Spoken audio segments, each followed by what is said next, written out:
We're starting a series this year called Where the Rubber Meets the Road, talking about what faith looks like in your season of life. So, Aaron, welcome back to the table.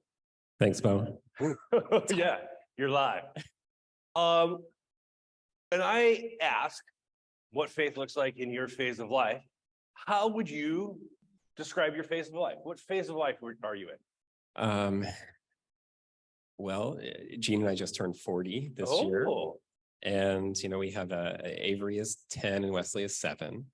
So in terms of phase of life, I don't know what that means. We're not quite in what I've heard of as kind of the squeeze, where your aging parents really need a lot of support and your kids need a lot of support. We're not quite there yet. Okay. So it's actually been a pretty nice time, I think, for us.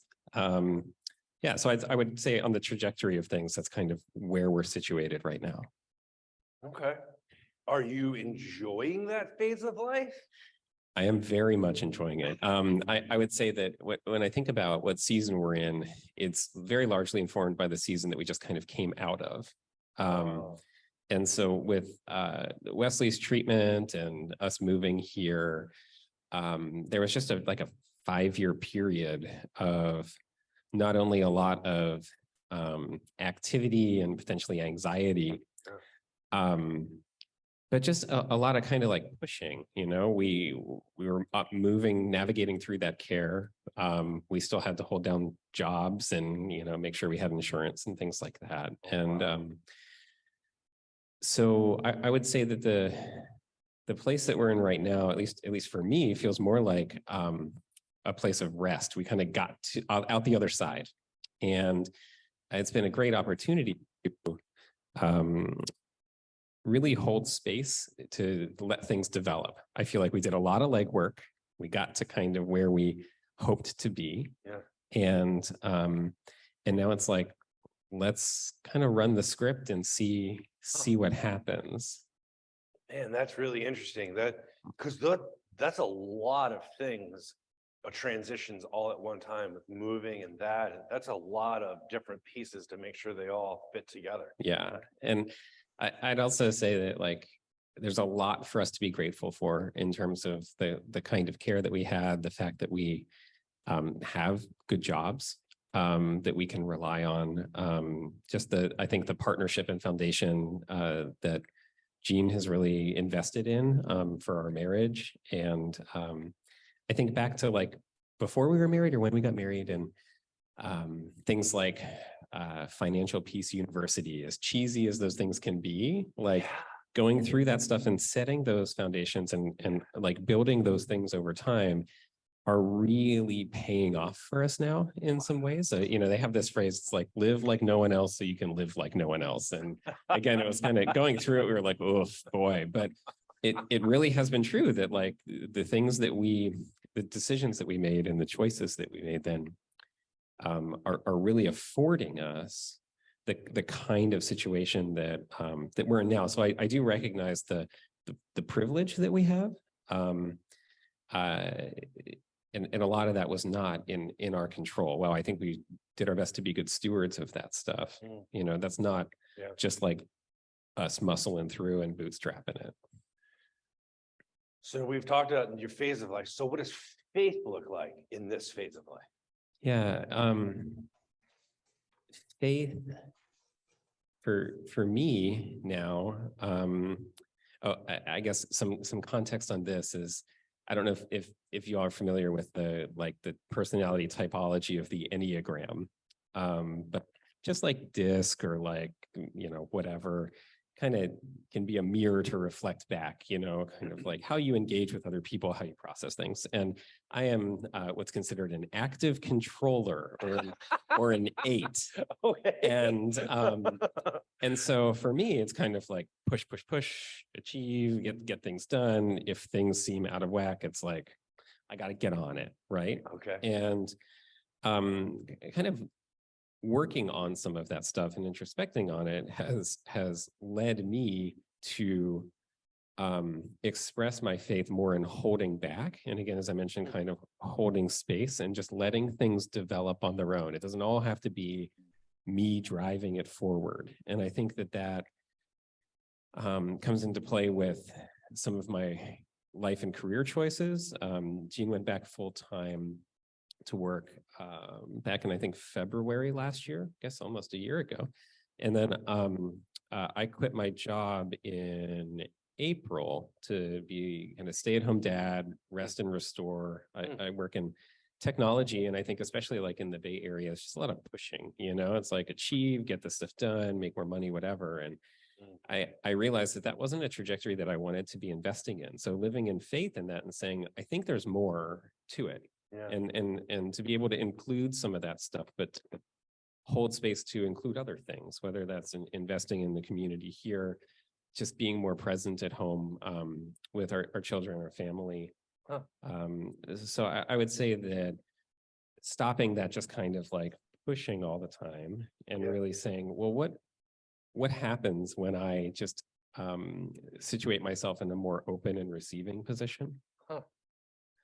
Yeah, and as what did you call it? The controlling or Active Yeah. controller. That's not your natural gear to get stuck in. It's that sort of work has brought a lot of hopefully has brought some awareness for me to kind of sense and respond to times when I may be leaning too hard on kind of my own whatever, and to really allow for other things to move around me. And I think that relates also, I think a big part of faith in our lives is a question of what does it mean to live that out and engage with our children. And kind of similar to what I was saying about kind of where we are today is that I think of it more of like, what is if I'm going to put effort into it, I think that it's valuable to put effort into the environment around our kids, less than what an old pastor used to say is big jug, little mug. You just dump the stuff in and, you know, hope it all gets in there and cram their head full of a bunch of information. I think that it's been more of a question of what can we embody? What experiences can we open them to and let them, as we believe that they are capable, whole individuals, what happens when they bump up against those things? What happens when they ask their own questions and how they engage with it? And so it's more of a, it's almost like you set up scenarios a little bit and let them run, as opposed to saying like, well, you're going to learn this today and we got to make sure that you memorize that tomorrow. And like an early experiment that we had when the kids were little was like, Jean and I both value reading. We aspired for us to be a reading family, that our children would be readers. And so I was like, well, from the kind of reading and research that I've done about childhood development and things, like the stuff that really stuck with me is this idea that values are caught more than they are taught.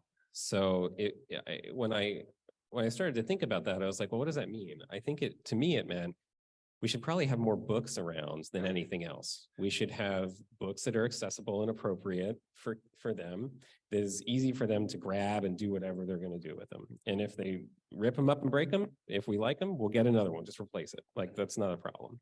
The other part of it was I had set a practice of doing my own personal reading, like Saturday mornings. And I would sit in a rocking chair and they would be around and they would interrupt me and things. But the conversation of like, hey, I have an interest and I'm investing in that interest. And just like you should, just like everybody should in our family. And, you know, we have really good readers. So it wasn't that I said, you need to read and go do this. And, you know, you have this 30 minutes, you must do it. It was more like, you have this time, this 30 minutes you need to do something with. And here are some of the things that we're putting around you, these affordances. And then it's kind of up to them to pick what they want. And with what they're seeing in the family, I think that they could also take away with, well, that's something that's interesting and valuable to people that we love and care about. Maybe that's something that I could be interested in. And hey, if they weren't, well, I'm sure they would be interested in something else that was also really important and valuable, like Avery's love for birds. It's not something that Jean and I really brought into the family, but as that has developed in her, that's something that we've been able to learn from her and engage with in a way because of the passions and direction that she's taken. When you and I first met and you were talking to me about how there's just a category in life of things that are better caught than taught. And the reading example is a really good example. But there's an argument to be made that faith could go in that category, that faith is better caught than taught. So what does it look like to raise children in faith in the 21st century? Yeah, I think that's a really good question, and one that before we had kids, I started reading the work of Christian Smith, who's a sociologist, and he's done a number of books based on studies. The first one was called oh man, I'll think of it in a minute. Soul Searching. Modern popular things have been built on top of this, like sticky faith and things like that. I think that his work is better than the way it's been kind of regurgitated around some of those things, but it expressed a lot of things that I find here in this community that are important to me, which is relational, intergenerational. Yes. The way that we speak and act and be with each other. Those are the things that I am most interested in presenting to my children, not as much per se a curriculum or a specific Bible verse or Bible study. And I think that while that stuff is very important, they need to engage with, I think, foundational aspects of the faith. I really think that there's a lot more than just kind of having a brain on a stick and trying to download information into there. I actually think that a lot of that just constructs a certain kind of thing that then gets quickly deconstructed as soon as it bumps up against any other perspective of reality that's out there. So having a polyphony of voices, a variety of perspectives, to me, that's a lot of what life is about. And so the more that we can be presenting that at an appropriate scale on a continuum is much more important than saying, well, this is the only way, this is the right way, or even this is the way that I have chosen. Like, I think that it's important to say those things, but it's also important to share that other people choose other things, and that doesn't make them irrational or unreasonable. Actually, it holds an opportunity for us to get curious and to maybe learn about things and grow in ways that we couldn't have imagined. I'm grateful that you are as thoughtful as you are and as intentional as you are.